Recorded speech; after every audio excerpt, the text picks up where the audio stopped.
Welcome to The Explainer. Today, we are diving deep into the mind of the 14th century Persian poet Hafez.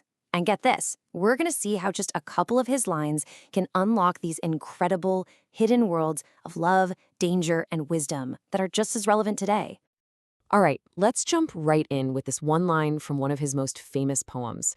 At first glance, it's a little puzzling, right? Kind of strange.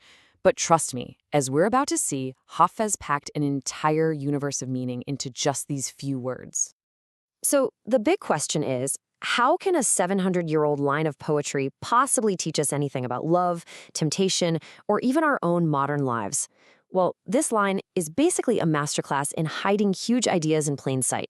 And today, we're going to peel back all those layers together. Okay, let's start with layer one, the most obvious meaning, romance.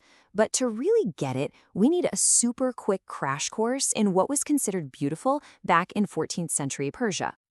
So the central image here is something called the zanakhtan, which is the Persian word for the chin. Now, in classic Persian poetry, which by the way was all about finding hidden mystical meanings and things, a beautiful chin with a dimple was like the height of beauty. People would compare it to an apple, because of that little indentation on top. So you see what Hafez is doing here? It's just a brilliant metaphor.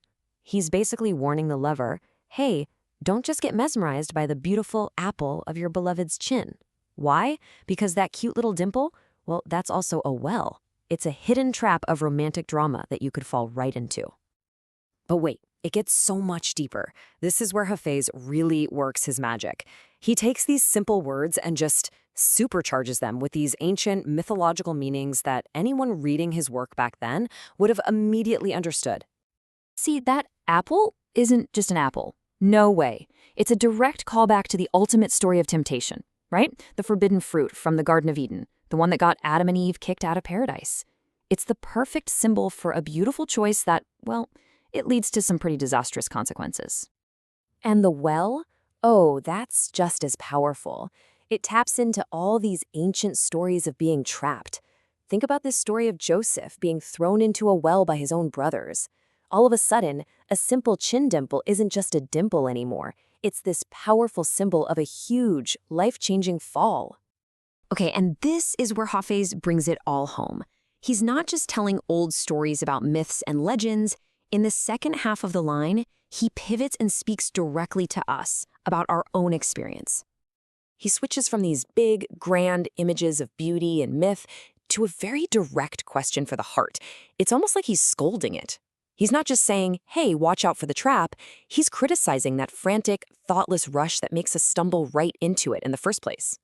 And this critique, it is absolutely timeless. I mean, doesn't that feel especially true today? It's like we're all running this crazy marathon. The starting gun goes off, and life just becomes this total blur. We're moving so fast that we completely miss the scenery, we miss the warning signs, and maybe worst of all, we miss each other along the way. So what's the point? The point is that our own haste makes us focus only on the prize, on that shiny, beautiful apple. And it totally blinds us to the dangers, to the well that's sitting right there in front of our feet. This ability to pack these massive ideas into just a handful of words, that's Hafez's signature move. And there is no better or more famous example of this than the legendary couplet we're about to look at. Okay, get ready for this. In this line, Hafez makes a claim that is just completely outrageous. He says he would give away two of the most magnificent, powerful cities on earth at that time, Samarkand and Bukhara, all for his beloved's Indian mole. And yeah, that's just a fancy term for a beauty mark. I mean, the exaggeration here is just staggering, right?